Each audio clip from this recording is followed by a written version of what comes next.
Olá, boa noite a todos. Hoje no Cinema em Diálogo, Pantera Negra. Uma coincidência que estava na nossa programação já, mas a gente decidiu manter, inclusive em homenagem ao Chadwick Boseman. Espero que vocês gostem e vamos lá. Cadê você, Rodrigo? Boa noite a todos. A gente está só chamando o parceiro aqui, tudo bem? Tá virando meu. Eu não entendo porque ele sempre coloca ao contrário. Tudo bem? Mas estamos aí. Hello, everybody! Perdi o seu comecinho, Robson, que eu entrei um pouquinho depois porque meu... Hoje eu fui um pouco mais sério por conta do. Achei pesado por conta do Pantera Negra, né, do Shadik. Sim. Então, hoje eu fui um pouco mais leve, porque o tema hoje, apesar de lindo, é bem pesado, né, Rô? Assim, é pesado um pouco pelo falecimento dele, só que ao mesmo tempo, né, a gente não pode negar que 42 anos de vida, com tanta representatividade, com tanta coisa, acho que a gente tem que celebrar mais a vida dele ainda, entendeu? Acho que a gente faz essa live em super homenagem mesmo, a potência que foi o trabalho dele, não só no Pantera Negra, mas na história de Hollywood, né? E todas as questões Sim, de representatividade e tudo mais. Eu acho fundamental a gente fazer isso. não precisamos. E já estava na nossa programação, né? Sim, sim. Assim, não foi uma coisa. A gente não mudou nada para fazer isso daqui, né? A gente mudou, acho que uma data ou outra, não lembro, Sim. né? Vamos começar? Vamos lá. Boa noite a todos, gente. Beleza. No Boa noite, gente. Pessoas que entraram antes, pessoas que entraram agora. Júlio, Everton, Júlio Flávio, FC Jordão, Dudu Braga, isso. Wellington, Auguste, Boa noite. Caetano Sax, Hoje Pantera Negra, né? tá, gente? Então, Gabriela, que está aqui firmemente sempre com a gente. mandem aí questões polêmicas e celebrações aí pela história do filme. Sim. Mandem o máximo de coisas pra gente. Bom, acho que o Pantera Negra, né, ele veio para coroar uma questão muito grande, que é a questão da representação, né? Representatividade negra no cinema, porque ele faz um filme de super-herói que é extremamente negro, né? Assim, então a gente tem a representatividade, né? Eu acho que muito se foi falado quanto é importante para o próprio negro ver a representatividade no cinema, etc, etc, etc. Porém, acho que uma coisa que não se falou é o quanto é importante também para nós brancos ter representatividade de outras etnias, de outros povos. Então, eu quero começar assim, de repente a gente pode discutir assim, o quanto é importante a representatividade para as nossas quebras de paradigmas e preconceitos que são perpetrados pela sociedade. Eu acho fundamental. Rô. Tem uma galera que torce super o nariz com essas questões de representatividade nas artes, no Os cinema, né? Posso fazer um adendo disso daí? Sim, São as pessoas que falam que a gente faz mimimi, e na verdade eles fazem muito mimimi, né? justamente. É super louco. Oi, É sim. fundamental que as questões de gênero, raciais, sexualidade, elas estejam ali representadas em figuras, protagonistas, personagens, histórias contadas para pessoas se olharem e se sentirem presentes dentro da linguagem cinematográfica, dentro de uma história, perceberem que aquilo faz parte que a arte ou que aquela história ou que o Isso. cinema faz parte também da vida dele, também conta coisas que são próximas àquilo que ele vivencia. Então, eu acho fundamental. A história do Pantera Negra é sensacional nesse sentido, porque é um filme de super-herói, com elenco e produção e direção totalmente negra, e com 8 indicações ao Oscar, né? Inclusive de melhor filme. É uma loucura, assim, o quanto que ele quebra os paradigmas todos de Hollywood, da academia, é, e, é, e muito isso se dá à potência do elenco, inclusive do Shadik, a potência da direção, e a possibilidade de dar visibilidade, né, dessa produção que dá visibilidade a uma história que é existente já, e que está nas histórias em quadrinhos, né? E que então se decide produzir um trabalho lindo como esse, assim. É incrível, acho sensacional. Mas para além do Pantera Negra, eu acho que todos os filmes que levantam essas questões, que, como eu disse, né, raciais, de gênero, de sexualidade e tudo mais, elas são fundamentais para essa população que assiste e que se reconhece ali, né? Se percebe presente e também representado e falado e contado a história a partir de um ponto de vista que é próximo ao dele, assim. Deixa eu aproveitar aqui e mandar um beijo. Letícia Soares está aqui com a gente. É uma pessoa que eu tenho o prazer de conviver com ela, de cantar com ela, e que é a representação pura aqui no nosso Brasil, entendeu? Que está brilhando lindamente em A Cor Púrpura, entendeu? A gente está falando de representatividade. Letícia, você é essencial nisso. O que você quiser falar aqui, manda que a gente vai ler tudo. Por favor. Ela falou que o filme é de altíssima qualidade. Verdade. Tá? Fazer um adendo sobre isso é uma coisa assim. Eu participei há uns anos atrás de uma palestra com o Ailton Graça, né? Sim. E o Ailton, ele falou diversas coisas, ele até problematizou quando ele fez a Xana numa novela aí do Agnaldo Silva, que ele falou assim que não deveria ter feito pelo fato de ele não ser trans, só que ele também falou da representatividade negra. Ele falou um negócio que eu amei, que ele falou assim: eu não tenho problema em fazer o escravo, o empregado, não tem problema em fazer nada disso. O meu problema é eu fazer algo que o plot é simplesmente você servir a um homem branco. Sim. Né? Que o problema, na verdade, é colocar sempre o negro como um ser subserviente e feliz com a subserviência, coisa que a gente já discutiu no Infiltrado na Clã, né? Sim. Assim, então é colocar personagens com função, personagens que realmente fazem parte da história e que não simplesmente estão servindo a um plot de um outro personagem que... Né? Então, assim, quando eu penso em a representatividade importa para todos, nós entendermos que todos podem ser tudo. E, a partir desse momento, nós entendermos que estamos todos em pé de igualdade. Né? Assim, então, eu vejo muito essa questão. A gente não está em pé de igualdade ainda, né? Do ponto de vista de como a sociedade enxerga. Sim. Eu gosto de falar mais... Não, de oportunidades, essas coisas, nós não estamos em pé de igualdade. Porém, estou falando muito mais na questão assim de... como pessoas, nós somos em pé de igualdade. Nós não temos as mesmas oportunidades. Por isso é que nós não estamos. Sim, então, justamente as questões dos privilégios que a gente já tem falado bastante nas lives, né? A gente se perceber privilegiado enquanto um ser branco, enquanto um ser hétero, enquanto um ser homem, né? Então, perceber que esses privilégios, eles acontecem em detrimento da existência dessas maiorias minorizadas, né? Então, dessa invisibilidade dessas pessoas, não só no campo das artes, mas principalmente na sua vida cotidiana, né? Então, quando o cinema e a arte coloca isso, é fundamental. Aliás, a gente tem duas coincidências, né, dessa live de hoje.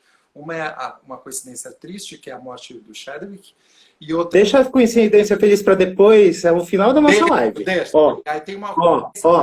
Você está adiantando a minha pauta, Robson. Desculpa. Eu deixo para depois, então. Deixa para depois. Tá bom. Porque senão depois não tem nada, você responde tudo na mesma pergunta, não tem mais o que perguntar. Então, fica a gente para ver a coincidência feliz da fica. live, tá? Vou entrar na segunda, que é assim, eu gosto muito que o filme, ele não é só, assim, ele tem a questão do negro, mas também, cara, ele tem personagens femininas muito fortes. Sim. Eu acho ele muito representativo em questão do gênero feminino. A Angela Bassett, ela não tem participação nas cenas de ação. Só que só de ser a Angela Bassett fazendo a mãe dele já é, né? Só que a gente pega a personagem da Lupita Nyong'o, eu esqueci o nome das outras atrizes, a Shuri e a que faz a guarda-costas principal do rei. Ah, Elas participam ativamente das cenas de ação, elas não são as princesinhas subjugadas que o rei vai salvar, que o príncipe vai salvar, as figuras, né? Assim, as figuras femininas são fundamentais para o desenvolvimento da. são Elas são fundamentais são e são sensacionais, né? Danai Gurira, Letícia, meu amor, guri. me salva aqui, né? E A tem mais a Letitia Wright, né? Ou Letitia, é, Letitia, não sei como é que pronuncia. Letitia, é escrito Letitia Wright, é verdade. Eu tenho que anotar esses nomes na minha pauta, eu não lembro nome nenhum, né? Assim, se fosse há uns 20 anos atrás, por exemplo, Ah, você acha que essa abordagem seria diferente? acho, acho, acho porque tem apesar da gente sempre falar do pouco desenvolvimento em termos de sociedade, né? Obviamente que tem uma evolução e a gente falou sobre isso nas outras lives, a questão de quanto ou não a sociedade evoluiu, né? E a gente percebe que muitas coisas quase caminharam para trás, né? Especialmente no Brasil, mas a gente sabe quais são as conquistas com relação a todas essas as questões das minorias e tudo mais, mas o cinema e a arte tem aprofundado mais essas questões, eu acho. Então eu acho que teria sido diferente, teria sido menos propositivo, com menos voz para essas figuras todas, porque quando você assiste o filme você percebe nitidamente que tem ali um evocar, né, de representação negra, né? Um evocar dos personagens para quem assiste, da cultura negra, da cultura africana, né? Através do figurino, da direção de arte, do trabalho do ator, da maquiagem. Então, todas as questões técnicas, elas estão ali servindo para uma representatividade africana, negra, né? Então, acho... E nesse sentido, eu acho que a arte tem culminado mais para essas questões e tem pensado mais profundamente sobre essas questões do que há 20 anos atrás. Então, eu acho que teria sido diferente. Teria sido menos impactante. O Leonardo Bardini falou que há 20 anos atrás ele acha que esse filme nem seria possível, infelizmente. É, Olha, Léo, eu acho que até eles poderiam ter feito, mas não seria tão bom e não teria metade do impacto que teve. é, Né? Acho que seria mais um produtinho feito baseado em um comic book. Esse filme, para mim, ele problematiza muitas questões. Só o fato deles colocarem um sotaque nas personagens, entendeu? Para falar assim, eles são de tal lugar, para não falar assim, olha, eles não deixar todos American, né? Eu acho que já é uma coisa assim que já desloca a gente, né? Já fala assim, opa, é um filme diferente. sim.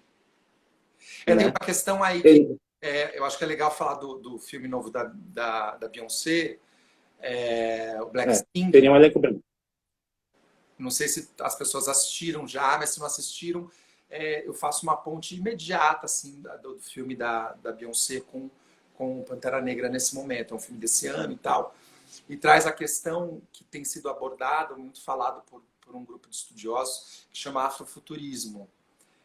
Depois dá um Google para falar para ler um pouco sobre isso, sobre essas questões do afrofuturismo na arte, né? Então a Beyoncé faz isso lindamente no filme Black King e eu acho que faz uma ponte imediata com a questão do Pantera Negra. No filme ela faz uma abordagem do filme Rei Leão, né? Mas é uma releitura, um olhar sobre o filme Rei Leão que ela produziu, e, enfim. Mas faz uma conexão imediata, assim, em termos de figurino, direção de arte e tudo mais. Eu vou ler aqui da Eliane e da Letícia e eu vou entrar nessa coisa do afrofuturismo. Tá. Né? A Eliane colocou, interessante é pensar na questão da valorização da cultura ancestral no reconhecimento do ser protagonista, independente da cor e do sexo. Isso é bem interessante mesmo. A Letícia falou, teria um elenco branco, certamente perderíamos muito da história. Com certeza, Letícia. Era provável até de colocar, tipo, um negro, assim, tipo, a irmã dele é branca, é todo mundo branco ao redor, né? Já E pensou todo mundo acaba fazendo pra ele. que ia ser bizarro? Imaginar Nossa. que tinha atores brancos que pintavam, o blackface, né? Que pintavam. Isso é É. importante, um dado importante, né? Que os atores se pintavam de negros, né? Com tinta. Aquele filme, o Lord Voldemort, que é o filme que a gente não cita, né? O personagem usa blackface. Né? Que horror. Né? Ó, o afrofuturismo, né? Eu li algumas coisas e num artigo do Alteb teve um trecho aqui que eu separei que eu achei muito interessante, que é assim: Samuel Ardelani, nascido no Harlem em 1942, reflete que o afrofuturismo nasce por causa da negação da construção de um passado para as populações negras pós-escravidão e a escassa produção de imagens de futuro dessas populações em um sentido coletivo. Aí abre aspas, que é a fala do Delany.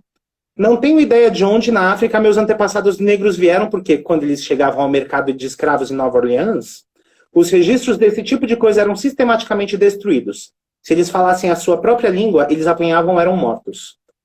Fecha aspas. A pesquisadora norte-americana Lisa Yazek analisa que o afrofuturismo se dá com uma chave propositiva e positiva.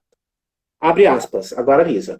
Não apenas relembrar um passado ruim, mas usar as histórias do passado e do presente para reivindicar a história do futuro. Semana passada, a gente falou de A Vida Invisível, a gente falou muito da invisibilização feminina, né? E aqui eles falam da invisibilização da história do negro africano quando ele é escravizado, trazido para as Américas, né? Sim. Qual que é a importância dessa narrativa? Que ela remete ao passado, né? Porque ela tenta resgatar um passado que foi invisibilizado. E quais os efeitos da invisibilização histórica imposta ao povo africano? Tá. Eu estou olhando aqui, desculpa, Edu e Léo, vocês estão falando do filme da Beyoncé, desculpa, o Black King? Não. Ah, O filme que a gente não cita é aquele... Manda depois pra gente por inbox, tá? Porque a gente não vai falar. Assim, é um filme que tem... Esse filme é citado no Infiltrado na Clã e na 13ª Emenda. Né? E é um filme que eu falo assim, só assista depois de assistir esses dois filmes. tá. Tá? A gente não cita de modo algum o nome desse filme, principalmente porque eu não quero colocar nas minhas referências. É aquele que não pode ser citado, parece o nosso... Tá? E eu chamo esse filme de Lord Voldemort, aquele que não pode ser nomeado. Pois é. Tá? Depois me perguntar, offline, pergunta para pro Rodrigo. Segredinhos. Sim. Não, sensacional. Olha, eu só diria para as pessoas pensarem nessa questão afrofuturismo, depois de assistir o filme da Beyoncé. Porque aí você vai tomar total dimensão do que é que esses textos sobre afrofuturismo tá falando, né? O Black King é uma potência de visual, né? Que tem, e por isso que é muito próximo do Pantera Negra, porque a potência visual do Pantera Negra também é incrível, né? Quando você... Eu até hoje, quando eu olho o Pantera Negra, o que mais me choca, assim, aos olhos, né? São os figurinos. É impressionante aqueles figurinos, né? É lindo de morrer. Lindo de morrer. E é próximo do que acontece quando você assiste o filme, o Black King. Então tem referências em todos os elementos cenográficos, né? Então, os elementos do figurino, da direção, da fotografia, todos pensados dentro dessa perspectiva africana.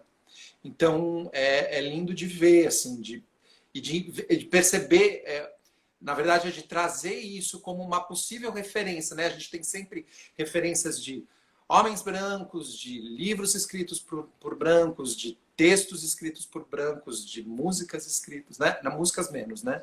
Mas nossas referências, grande parte da nossa formação educacional, elas são dadas por pessoas brancas. E aí, quando você vê esse filme, ou vê o Black King, quando vê Pantera Negra, é uma possibilidade de abrir também outras possibilidades de referência, inclusive das referências africanas, né? Que faz parte da história do Brasil, não é? Sim. Faz parte da história da América, né? Tá. Da América por inteiro. Sim. Né? Muito se fala de blockbusters, né? Seja para o bem, seja para o mal. Ah, né? Eu, by the way, não tenho nada contra blockbusters, tá? sim. Entendeu? Me convida pra ir no cinema assistir um quando puder, tá? Depois da vacina eu vou. Eu vou, adoro, tá? Assistir vários blockbusters, tá? O quanto a gente pode dizer que um filme arrasa quarteirão, ele influencia no modo das pessoas verem o mundo? A gente tem falado um pouco sobre isso também nas lives, né?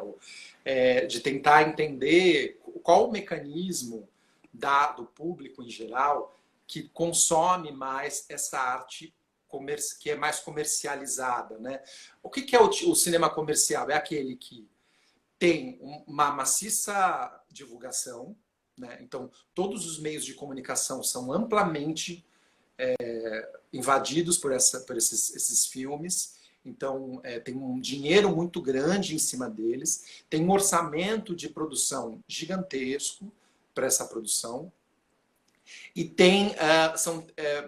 são filmes mais ou muito de ação, né? Completamente rápidos, acelerados, e com um processo de captação da imagem, do som muito forte, para captar a atenção do público, né? Então, esses filmes comerciais, eles acabam invadindo um pouco toda a nossa história de percepção de arte, né? Então, a gente nasceu e começou a assistir esses filmes com muito mais intensidade do que outras possibilidades de filme, outras possibilidades de arte. Obviamente que ele tem a sua importância, porque ele traz, de alguma forma, ele traz a possibilidade de que aquela pessoa que está assistindo aquele trabalho pense, mesmo que minimamente, em algo que aquilo está suscitando. Então, por isso que é muito legal quando um filme desse porte de produção, um filme mais arrasa quarteirão, né, como você fala, toca em questões mais profundas, como o Pantera Negra faz, né?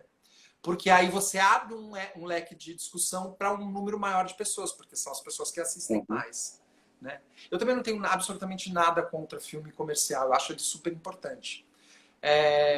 Mas acho que é importante a gente pensar por que a população ainda não consegue abrir mais os leques com as suas referências, tanto em cinema, como em arte em geral, como em produção literária, como, né? E em especial no Brasil, que a gente foi construído a assistir telenovela, por exemplo, né? Então, a gente também não tem nada contra telenovela, muito pelo contrário, mas é uma linguagem mais... eu ia falar simplificada, mas não é boa a palavra. Assim, ela é mais pautável, mais paleável. Assim, ela não está no lugar Da problematização. Muito grande, né? Ele não é um texto, um roteiro muito complexo. Ele é mais simples, assim, né? Então, tem a ver com o nosso processo cultural, educacional, no Brasil, especialmente, eu acho. Nossa, tem muito comentário aqui, Rob, peraí. Muitos, né? Meu Deus, peraí, gente. O Fábio perguntou, os filmes de heróis podem ser considerados um gênero ou subgênero? Essa eu deixo pra você. Não, eles entram como filme de ação, né? Aventura, ação. Pensando no gênero né? Comédia, drama, ficção, enfim, eles entram no filme de ação. Mas aí tem um segmento, né? Que é o que todo mundo chama de filme de super-herói e tal, dentro do segmento de ação. Mas não é um gênero. O Dudu perguntou, pode-se definir blockbuster em termos de temática?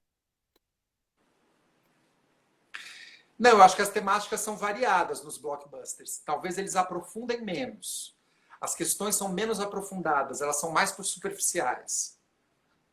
Né? Por isso que o Pantera Negra é importante, ele é um pouco mais aprofundado. A Eliane falou que Pantera Negra, com toda a sua importância, é reflexo da luta diária dos negros por reconhecimento de si mesmos e de sua história. Sim. O Fábio falou, acho péssimo que só ganha um Oscar de coadjuvantes raramente como ator principal. Verdade, Fábio. Sim. Poucos na história. Né, o Fábio. Divulgar porque vende mais ou vende mais? Aí, o Dudu, aí é o caso do ovo ou da galinha. Divulga mais porque vende mais ou vende mais porque divulga mais? Eu acho que as duas coisas. Eu acho que no É. processo de cultural, social aqui, Uhum. Eduardo, assim, eu acho que é, a gente está acostumado a ver esses filmes. Não quer dizer que se você divulgar muito um filme que não é, que é um filme independente, enfim, que tem um olhar mais que vai mais fundo, né? Que tem um ritmo diferente, um roteiro mais intenso e tudo mais, que não vai ter público. Mas como a gente socialmente, culturalmente é formado a assistir esses Uhum. textos mais simples, menos complexos, possivelmente ainda terá menos público, mesmo com grande divulgação. A Eliane falou aqui, ó. Pena que no Brasil, quando temos um filme como O Besouro, que resgata a história da capoeira dos negros, passamos a largo. Eliane, tipo, várias vezes. Por exemplo, eu assisti Quilombo na escola. Quilombo. Eu não sei quem é que conhece esse filme. E Quilombo tinha só ator Arrasa Quarteirão. Só ator ultra conhecido, Zezé Mota, e por aí vai. Assim, É, então a gente nunca teve, né? Besouro Vai. é sensacional. Olha, tem uma lista de filmes brasileiros incríveis com questões negras, assim, além do Quilombo, do Besouro, Chica da É, Silva, a própria Zezé Mota, tem uma lista grande. sim. Madame Satã, que a gente já falou. Madame Satã, nossa. Tipo, é o filme do meu coração, eu vi no cinema. Sou velhinho. Um, Pantera Negra foi um filme. O primeiro filme, não é um gênero, mas foi o primeiro filme de super-herói indicado ao Oscar de melhor filme. Sim. Aí vem a coincidência boa da semana, né? Porque a coincidência ruim foi assim, tipo, o Chadwick faleceu, isso muito triste, né? Só que assim, a coincidência boa é que acho que foi segunda-feira, né? O Oscar mudou a sua política a partir dos filmes de 2024, né? O Isso. Daleno Nogari explicou que não muda agora, porque o que acontece? A grande maioria dos filmes que vão estar no Oscar nos próximos anos Já estão sendo produzidos. estão agora em pós-produção. Sim. Então eles podem não entrar nisso, né? E a partir do Oscar de 2025, que é em referência aos filmes de 2024. 2024, Ah, sim. eu li que não, a cerimônia de 2025, os filmes de 2024, Sim. né? Vão ter algumas coisas que vão ser obrigatórias para os filmes que querem concorrer a melhor filme, né? Tudo levando em conta a representatividade. Ai, meu Deus, sou eu que tô caindo? Robson. Ah, fui eu que caiu ou foi você que Tô caiu? Não aqui, sei. tô aqui. Não sei, tenho Beleza. dúvidas. Então, eles colocaram quatro coisas, né, que, assim, que vão abordar representatividade dessas quatro para 2024, no mínimo duas dessas coisas têm que estar no cinema, né? O primeiro, representação, temas e narrativas na tela, ou seja, dentro do roteiro, dentro do filme. Sim. A segunda, equipe criativa e de produção tem que ter uma quantidade X de representatividade dentro de étnico, gênero, grupos subrepresentados, que eles chamam no cinema. Acesso à indústria e oportunidades é o Sim. terceiro. E o quarto é a ampliação do público. Tem tudo isso daí detalhado. Se vocês quiserem, depois a gente manda para vocês. Isso daí tem na página do Robson, no Cine Alfieri, que o Pablo Vilaça fez e você colocou um print, Sim. né? Eu Essa. fico imaginando se o Pantera Negra não puxou isso daí, porque é uma revolução absurdamente boa. Porque Ah, a gente fala de representatividade no cinema, etc, etc, etc. A academia está enfiando o dedo na ferida e está falando assim: agora vocês têm que colocar representatividade, senão vocês não vão ganhar o prêmio. E aí? é muito. Olha, essa decisão da academia é uma loucura, assim, porque eu acho. Nossa, eu aplaudi de pé. Na verdade, eu fui ler um pouco sobre essa questão. Assim, na verdade, é muito Sim. pouco dentro do ponto de vista quantitativo. Então, dessas quatro questões, né, ou você com ator, né, com atores e protagonistas ou não, ou você tem uma equipe técnica, né, que trabalhe e que tem essas representações, ou você tem estagiários que estão lá aprendendo a trabalhar com cinema, ou você tem uma equipe de divulgação que também está sendo representada através. Aí está se falando, cada um tem uma lá, né? Está falando-se de LGBT, está se falando de mulher, está se falando de negros, está se falando de. Grupos étnicos. Oi? Grupos étnicos, que aí entra asiáticos, hispânicos, latinos, negros, indígenas, nativos do Oriente Médio, do Norte da África, entre outros. Não, da academia é uma loucura, porque ela dá uma revolucionada gigante. Eu acho que ela vem de um monte de coisas. Eu acho que Pantera Negra puxa isso sim, mas eu acho que vem do Oscar So White, eu acho que vem do YouTube, eu acho que vem de todas as questões políticas interessantes que têm sido feitas pelos atores e pelos produtores e pelos diretores de Hollywood. Sim. E uma discussão mundial sobre essa questão da presença de todas essas pessoas dentro do trabalho artístico, para pensar num ponto de vista de como que isso chega até os demais, né? Porque não está pensando só em trabalho do artista, mas está pensando em como que isso chega para o público, né? Então, como que essas pessoas vão ter contato a essas histórias, essas questões e tudo mais. Só que aí quando você vai ler, você percebe que é só duas, você precisa dos 4, você precisa ter só 2. E aí nessas 2, você só precisa ter, sei lá, da equipe técnica só precisa ter 2 representando. Então é muito mínimo, assim. Mas ainda que seja mínimo em termos quantitativos, eu acho que a ação em si, de propor isso como um processo para que você se eleja como um melhor filme para o Oscar, por exemplo, isso altera toda a produção da indústria americana. E automaticamente altera também toda a produção mundial de cinema. Então, aqui ele coloca, por exemplo, elenco. Ao menos 30% de todos os intérpretes de papéis secundários ou menores deverão pertencer ao menos a 2 grupos subrepresentados. Mulheres, grupos raciais étnicos, LGBTQ+, pessoas com deficiências cognitivas ou físicas. Isso se o filme decidir colocar isso como pauta, Rô. Porque ele pode jogar, por exemplo, para estagiários.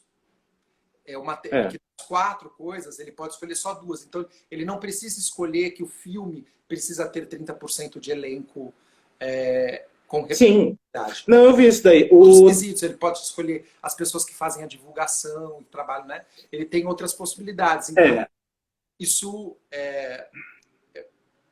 porque aí a pessoa vai falar, nossa, mas aí só vai ter que fazer filme sobre isso. Não, gato, não vai precisar fazer filme só sobre essas questões. Você pode, em outros processos, por trás das câmeras, contratar e preparar e fazer pessoas que estão nesses grupos que têm mais dificuldade de trabalho, né?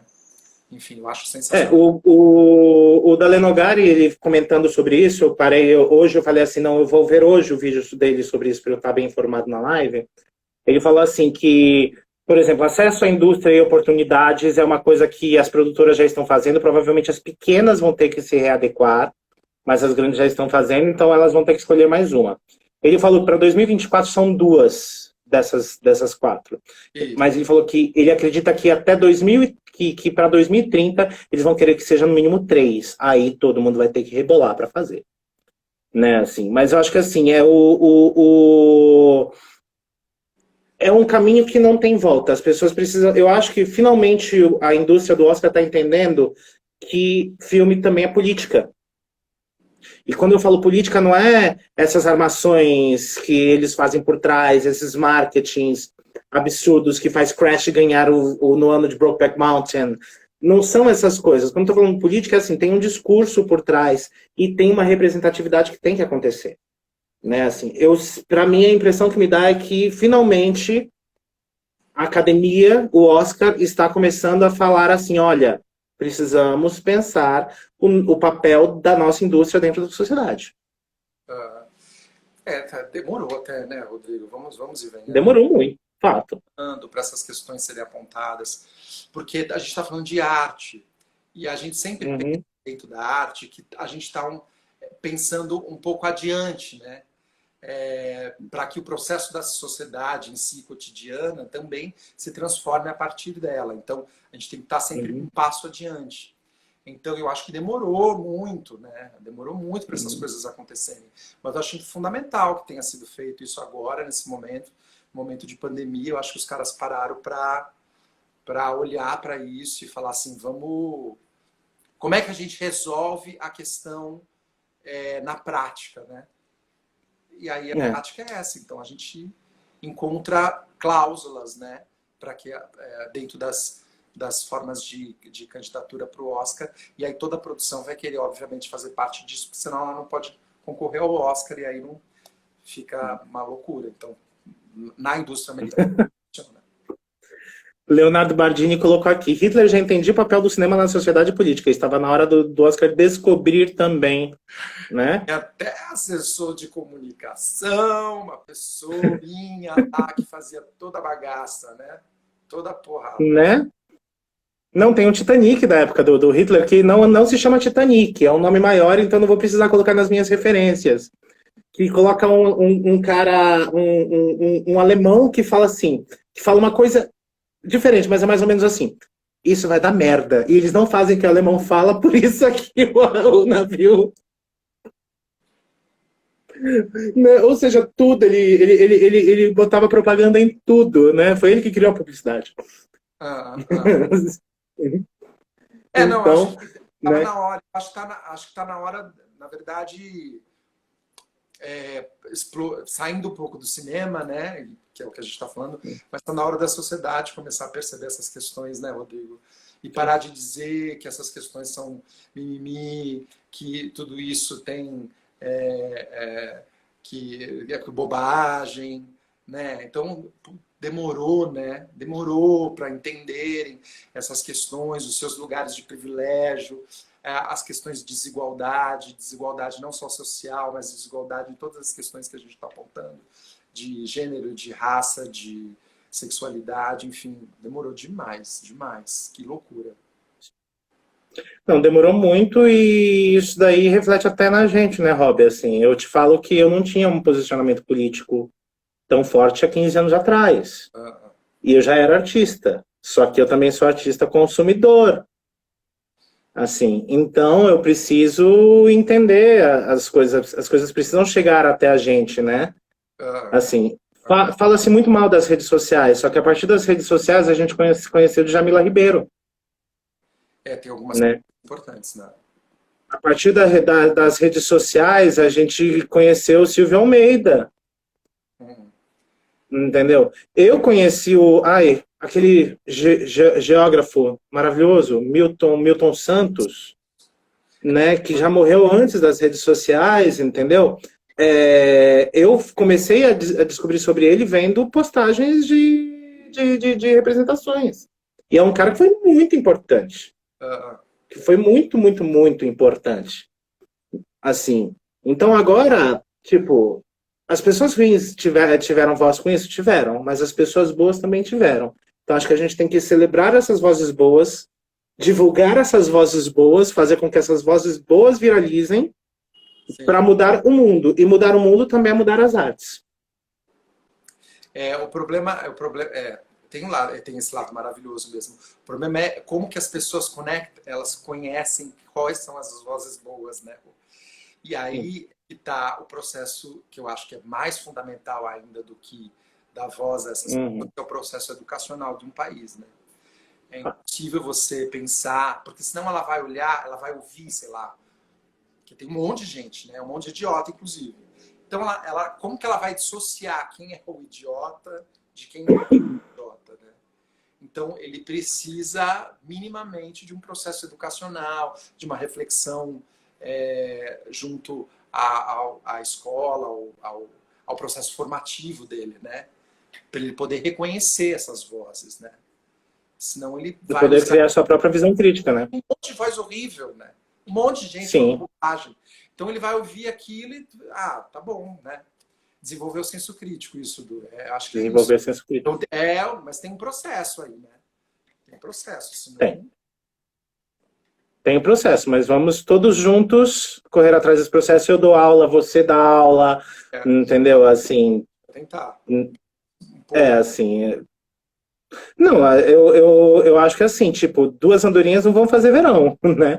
Mas, né, Eu acho que está dentro do se... cosmos mesmo, a gente pensar de forma que eu afeto o outro, né? Como eu afeto aquela pessoa que está ao meu lado, o meu aluno, a pessoa que está ao meu lado, o meu amigo, a minha família, essas pessoas próximas.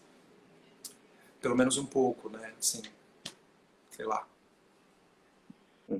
Olha, o Leonardo Bardini, o senso crítico nas escolas é muito importante, faz muita falta, principalmente aqui no interior. Verdade, né?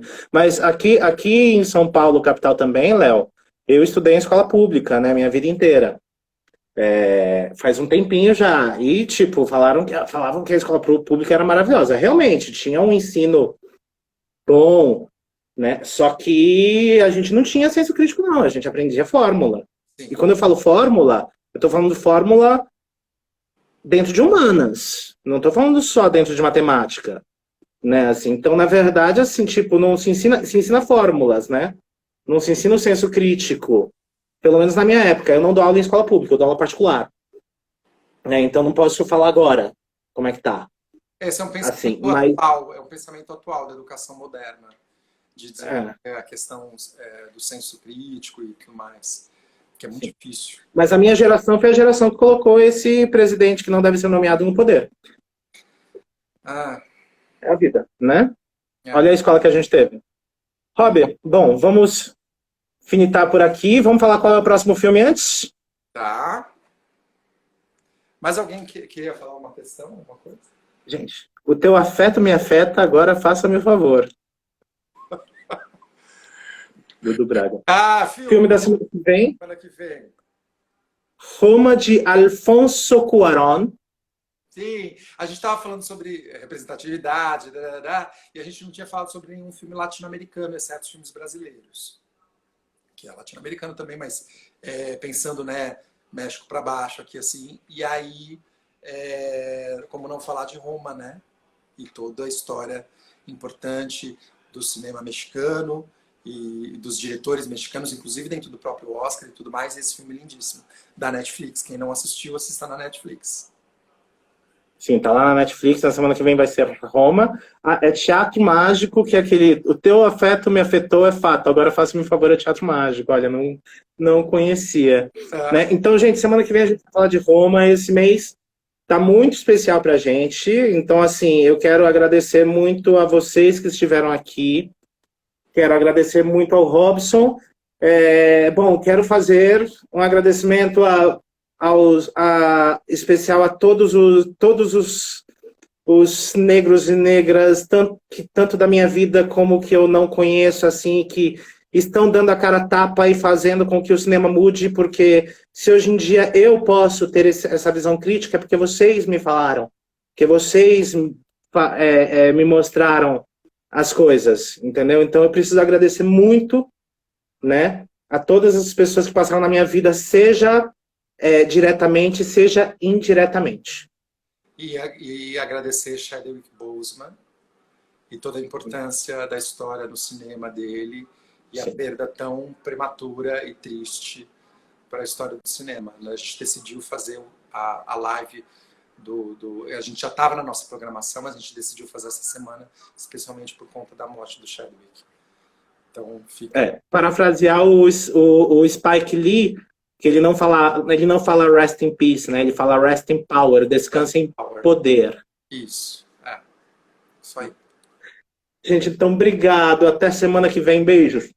Beijo, gente, obrigado, boa noite, valeu todo mundo presente, viu? Beijão. Tchau, Rob.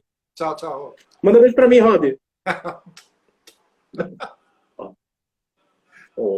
Que bonito. Diga aí.